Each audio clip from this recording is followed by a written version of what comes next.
छोटे मोटे रोल करना। एक छोटे शहर से आया लड़का, छोटे मोटे रोल उसको मिलते रहे मुंबई में। उस लड़के का नाम था नवाजुद्दीन सिद्दीकी। जिस तरह की उनकी एक्टिंग है, उनको बहुत पहले ही एक अच्छे रोल मिल जाने चाहिए थे। पर क्या है ना, जिस वक्त वो आए उस वक्त सिर्फ वैसे ही एक्टर चलते थे जिनके गालों में डिम्पल पड़ते हो, बाल एकदम लहराते हो, एकदम गोरी चिट्टी चमड़ी हो, जिसकी उसी को हीरो कहते थे। चाहे उनको एक्टिंग आती हो चाहे एक्टिंग ना आती हो, पर डिम्पल पड़ने चाहिए और ओवर एक्टिंग की दुकान होनी चाहिए और इस तरह की एक्टिंग होनी चाहिए जिसका रियल लाइफ से कोई भी कनेक्शन नहीं है। मतलब अगर मैं एग्जांपल दूं तो इरफान खान साहब जैसी एक्टिंग अगर कोई एक्टर करता था तो उसको मेन लीड में एज ए रोमांटिक हीरो तो कभी भी नहीं ले सकते थे। और अगर ऐसे एक्टर को कोई फिल्म मिल भी जाती थी तो उसका सब्जेक्ट बहुत हटके होता था और ये हमको देखने को मिला भी है। खुद इरफान खान साहब ने भी अपने पूरे जीवन में मेन लीड में जो मूवी की है उनका जो कॉन्सेप्ट था बहुत हटके रहा। हमारी बॉलीवुड इंडस्ट्री में अभी भी वही गोरी चमड़ी, गालों में गड्ढे और वही ओवर एक्टिंग की दुकान चलती है। पर नवाजुद्दीन सिद्दीकी वह 39 साल के हो गए हैं और कहा यह जाता है कि लगभग 20 साल का स्ट्रगल है उनका। तो उनकी कहानी के बारे में जानेंगे कि क्या से क्या बने हैं आज वो। इंटरेस्टिंग स्टोरी है, इंस्पायरिंग स्टोरी है। तो उम्मीद है कि आप अपना थोड़ा सा वक्त इस कहानी को जरूर देंगे। चैनल पे नए हैं तो सब्सक्राइब जरूर कीजिए अगर आपको ये अच्छी लगे वीडियो। बाकी दोस्तों के साथ भी शेयर करें। नवाजुद्दीन को गैंग्स ऑफ वासेपुर, मंटो, बदलापुर जैसी फिल्मों के लिए जाना जाता है। उन डायरेक्टर के मुँह पे तमाचा इन्होंने मारा है अपनी एक्टिंग के स्किल से, अपनी मेहनत से, अपनी बेहतरीन डायलॉग डिलीवरी से, जो इनको अपनी फिल्मों में as a male lead actor लेने से मना करते थे। क्यों?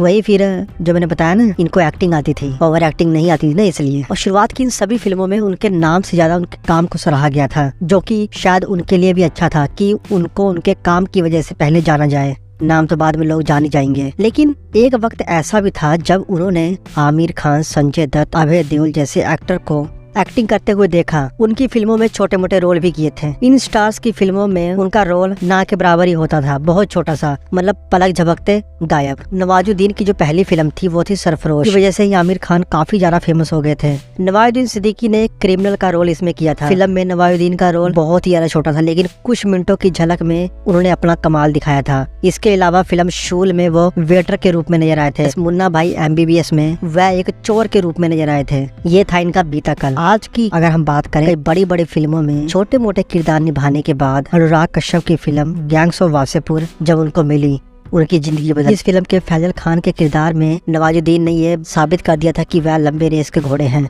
इस फिल्म के बाद उन्होंने कभी भी पीछे मुड़कर नहीं देखा। किक, रईस, हीरोपंती जैसी फिल्मों में अपना महत्वपूर्ण किरदार निभाया।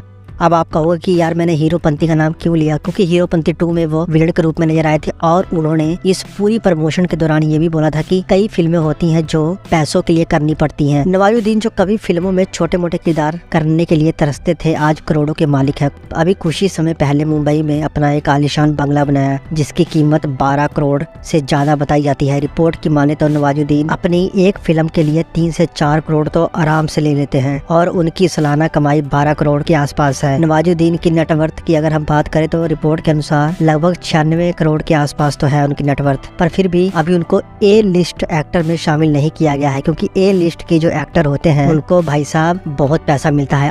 अगर हम टाइगर श्रॉफ की बात करें तो उनकी जो खबरें आती हैं तो उनके बारे में यही कहा जाता है कि वो जो फिल्में साइन करते हैं कम से कम 30-40 करोड़ तो वो ले लेते हैं। तो आप खुद ही सोचो यार, जिस बंदे के पास एक्टिंग नहीं है, जिस बंदे की फिल्में नहीं चल रही, उसको आप ए लिस्ट में डालकर 30-40 करोड़ दे रहे हो, और जिस बंदे के पास एक्टिंग है, स्किल है, उसको आप 3-4 करोड़ दे रहे हो, ए लिस्ट के एक्टर में शामिल नहीं किया है। क्यों? क्योंकि उसके पास 6 पैक नहीं है, उसका कोई बैकग्राउंड नहीं है स्ट्रॉन्ग, बस इसीलिए। और एक और चीज है जिससे आप भी एग्री करोगे कि अभी तक नवाजुद्दीन सिद्दीकी को कोई भी अवार्ड मिलता हुआ आपने नहीं देखा होगा। तो आप खुद ही समझ सकते हो कि ये बॉलीवुड है। यहाँ सच्चे एक्टर और उसकी एक्टिंग की कदर नहीं है, यहाँ पर कदर है तो सिर्फ शोशेबाजी की। जहाँ उनकी प्रोफेशनल लाइफ काफी ज्यादा ग्रो कर गई है, अच्छा खासा उनका इंडस्ट्री में नाम है, वहीं उनकी पर्सनल लाइफ में हलचल मची है, वह काफी विवादों में रही है उनकी लाइफ। नवाजुद्दीन की निजी लाइफ में मुश्किलें बढ़ती जा रही हैं। नवाजुद्दीन की वाइफ के साथ उनके तलाक की खबरें खूब ज्यादा चर्चा बटोर रही थी। इसके बाद उनकी वाइफ ने उन पर बलात्कार के भी आरोप लगाए थे। इसके अलावा उनकी वाइफ यानी कि आलिया का आरोप ये भी था कि नवाज के परिवार ने उन्हें कई दिनों तक कमरे में बंद भी रखा और टॉयलेट का इस्तेमाल भी नहीं करने दिया था। इस बीच एक्टर के खिलाफ उनके भाई भी खड़े हो गए थे।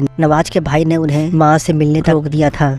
इन सभी चीजों से तंग आकर नवाज ने अपनी एक्स वाइफ और भाई पर 100 करोड़ का मानहानि का मुकदमा भी दर्ज करवा दिया था। तो ये इनकी पर्सनल लाइफ है जो कि विवादों से घिरी हुई है, पर उनकी प्रोफेशनल लाइफ अच्छी खासी अभी चल रही है। तो आपका नवाजुद्दीन की इस पूरे स्ट्रगल के बारे में क्या कहना है, उनकी जीवनी के बारे में क्या कहना है, और क्या कारण है कि नवाजुद्दीन जैसे एक्टर को कोई अवार्ड नहीं मिलते, और वहीं जो दूसरे एक्टर हैं जिनकी एक्टिंग में कोई दम नहीं, जिनकी एक्टिंग एकदम ना के बराबर है, उनको ए लिस्ट में भी माना जाता है और उनको अच्छे खासे पैसे भी दिए जाते हैं। तो आप अपना दे सकते हैं ओपिनियन इसके ऊपर। बाकी मिलेंगे नेक्स्ट वीडियो में। जय हिंद।